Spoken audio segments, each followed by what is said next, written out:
Je suis développeur informatique, donc ça consiste à concevoir des logiciels. On crée du virtuel. Alors il y a plusieurs phases dans le développement d'un logiciel. Il y a d'abord, il faut que les moyens d'y arriver, c'est généralement représenté par un cahier des charges. On va l'interpréter et le coder. Une fois qu'on a fait la programmation, on fait un minimum de tests. Et ensuite, c'est validé par le client final qui va lui le tester réellement et nous faire ensuite un retour si jamais ça correspond exactement à ce qu'il souhaite ou pas. Et puis à ce moment-là, on corrige les bugs éventuels. On travaille en équipe, on est une équipe de développeurs. On a chacun quelques projets spécifiques où on est plus habitué à travailler dessus. Mais on est amené à être polyvalent parce qu'on peut amener à travailler sur un projet et demain sur un autre projet complètement différent. Et donc cette polyvalence en informatique, c'est obligatoire. J'aime beaucoup mon travail et j'ai fait de la programmation depuis assez jeune. Et donc ça m'a toujours plu cet aspect et donc je me suis dirigé vers des études d'informatique.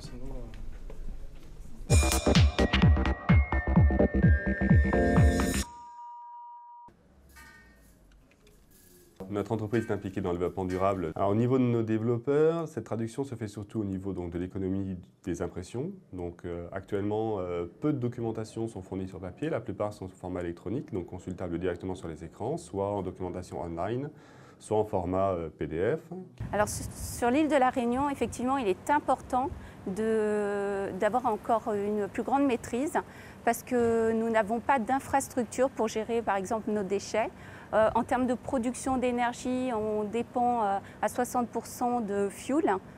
Donc il est vrai qu'il est encore plus important à La Réunion de faire attention qu'en métropole par exemple. On a mis en œuvre en fait, le déploiement d'un logiciel qui va permettre d'optimiser, de gérer l'énergie électrique sur les postes de travail.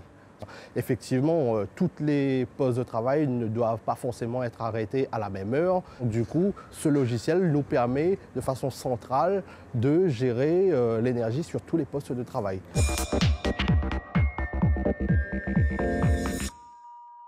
Un moyen pour moi de sensibiliser les stagiaires au développement durable, c'est d'utiliser très tôt des outils qui les amènent à tendre vers le zéro papier. Un autre moyen de participer au développement durable, c'est d'expliquer aux stagiaires, donc je leur montre une manière de factoriser, de réutiliser des portions de code qui sont du coup assemblées par la suite dans d'autres projets. Du coup, on gagne en temps et en consommation d'énergie puisqu'on passe moins de temps sur la machine. Et à ce moment, à partir de là, ce que tu peux faire, c'est directement générer tous les documents en format PDF. On est réellement sur un support de dématérialisation, ce qui est tout à fait conforme à l'esprit du développement durable, puisqu'on élimine, on tend vers le zéro papier. Être acteur du développement durable pour un développeur, une développeuse logicielle, c'est, pour la dimension environnementale, limiter les déplacements en concevant des applications informatiques qui permettent de constituer des collectifs de travail virtuels. Mettre en œuvre les bonnes pratiques de développement informatique pour créer des applications économes en énergie et en consommables. Pour la dimension économique, renseigner les plannings pour améliorer le suivi du développement dans le but de réduire les délais. C'est réutiliser des librairies existantes afin de diminuer les temps de développement. Être acteur du développement durable, c'est, pour la dimension sociale, rendre les sites web accessibles aux personnes handicapées. C'est concevoir une interface qui soit au plus près des besoins clients. C'est soigner l'ergonomie des interfaces clients de manière à diminuer leur stress.